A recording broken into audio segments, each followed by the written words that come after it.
Jehovah's Witnesses elders refusing to testify in Marietta molestation case. Written by Tammy McCoy on Wednesday, March 5, 2008. This is a Press Enterprise podcast. A legal battle is looming over Riverside County's need to protect children, and people's right to practice religion without government intrusion. A prosecutor wants leaders of a Jehovah's Witnesses congregation to testify about what a Marietta man accused of molesting two girls told them. So far, two of the elders who oversee the Windsong Valley congregation in Wildomar say that defendant Gilbert Cemental's statements are confidential and they do not want to testify. Cemental's attorney Miles Clark says his client is innocent of the molestation charges. Riverside County Prosecutor Burke Strunsky says the elders should testify because they have already told others that Cemental admitted to molesting two girls, and therefore confidentiality laws do not apply, court records state. California law protects statements made to clergy members who are required by their faith's practices to keep them secret. Many of the nation's courts have traditionally respected the rights of religious organizations to keep communications secret and beyond the reach of the law, said Colorado-based attorney L. Martin Nussbaum, partner in the firm Rothschild Johnson & Lyons.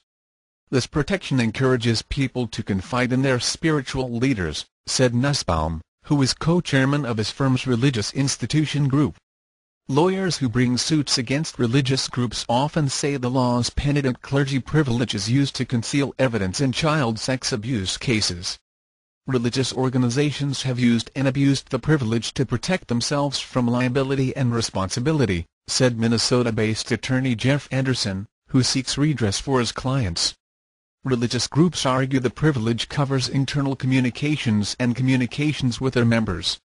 But Anderson said the privilege actually applies when a person is seeking spiritual guidance or making a confession. California's courts are among a few in the nation to rule against religious leaders who refuse to release information under the penitent clergy privilege, Nussbaum said. In 2005, two California courts ruled that Jehovah's Witnesses and the Roman Catholic Archbishop of Los Angeles had to turn over information related to child sex abuse claims. Both lost their argument that the information was protected by the penitent clergy privilege. Marietta case. Cemental, 49, of Marietta, is charged with molesting two of his daughter's friends when they came to his home for sleepovers between July 2005 and July 2006, according to court papers. The girls are sisters who were 9 and 10 at the time, according to the court records. "My client is looking forward to going to court and clearing his name," said Clark, Cemental's attorney.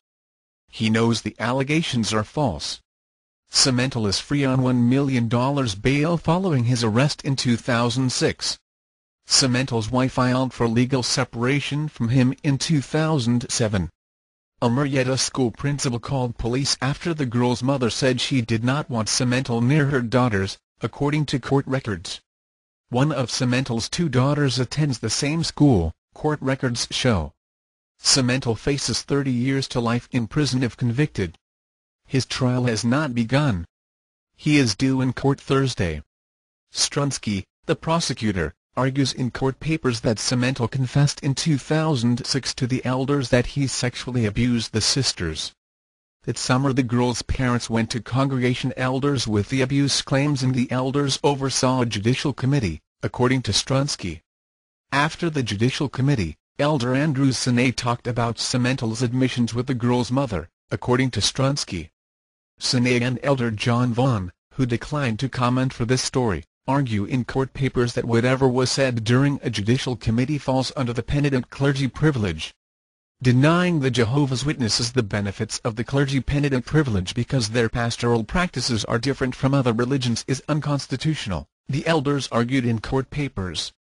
The Jehovah's Witnesses Public Information Office in New York also declined to comment. Ruling in Napa County. A Napa County court in 2005 rejected the same penitent privilege argument in a civil lawsuit that accused the Jehovah's Witnesses organization of covering up child sex abuse allegations, according to court records posted online.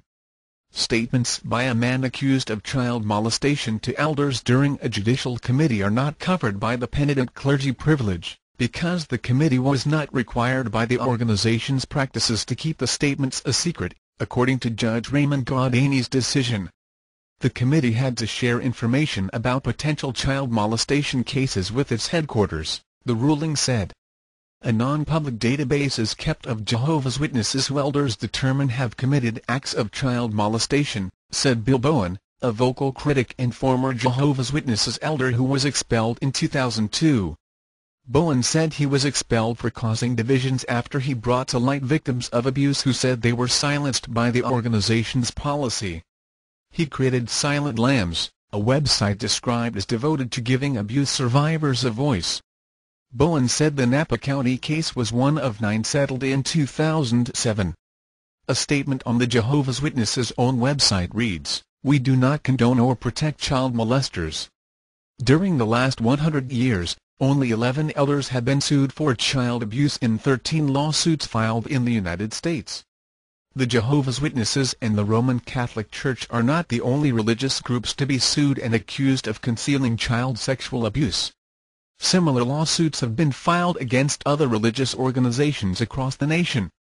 Seattle-based attorney Timothy D. Kosnoff said he has handled 25 cases against The Church of Jesus Christ of Latter-day Saints for people seeking to recover damages for alleged abuse. He has 11 cases pending. He said the legal battles being waged on the confidentiality privilege issue in child sex abuse cases provide a sense of what matters to Americans. You can believe whatever you want but can't use it to justify what is socially injurious behavior, he said.